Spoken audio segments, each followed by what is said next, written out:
नमस्कार फ्रेंड्स, तुम्हा सर्वांचं पुन्हा एकदा माझ्या चॅनलवर स्वागत आहे।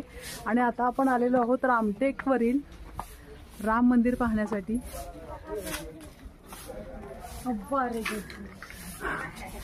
आणि आपल्या मागे दिसतात भरपूर सारे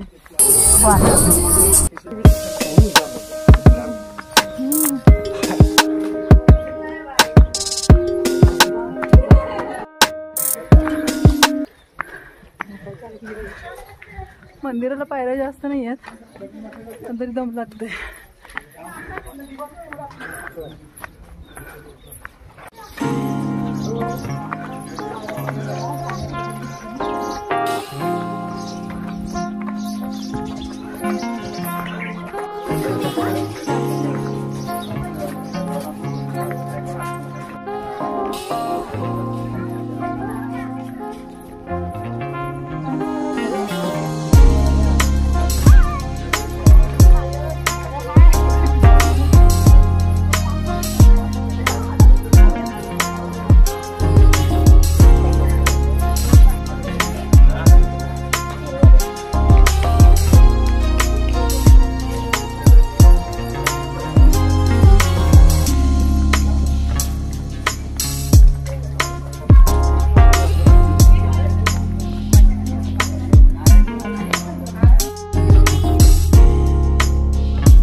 तर फ्रेंड्स, असं सांगितलं जातं की इथे राम जेव्हा वनवासात होते तर त्यावेळेला रामाने इथे एक वस्ती केली होती आणि म्हणूनच या गावाचं नाव रामटेक असं पडलेलं आहे।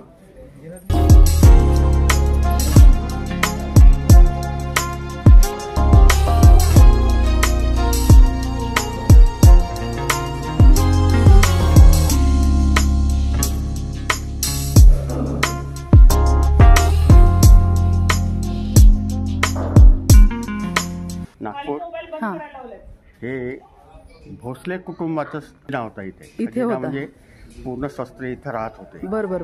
इथून सरळ एक मार्ग आहे आतमधून, भुयारी मार्ग नागपूरच्या सीताबर्डी टेकडीला, या मंदिरामधून। हा, या मंदिरामधून ते लोक आतमधूनच यायचे।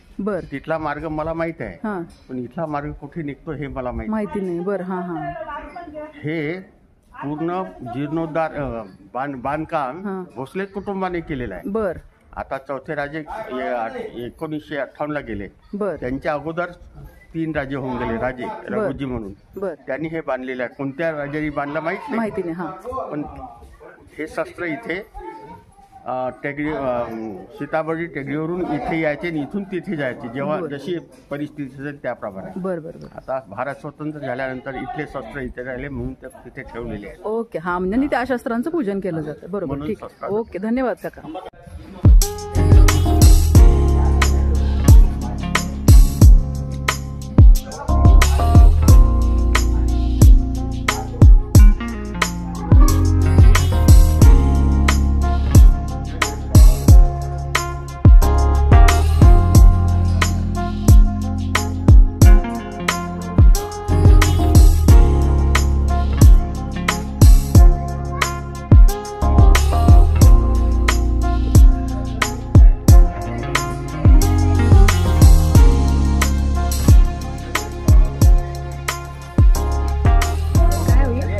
त्यावेळेची बांधकामं कशी असायची, खूप छान। तुम्हाला सवय, आम्हाला खूप मोठा प्रशस्त एरिया आहे।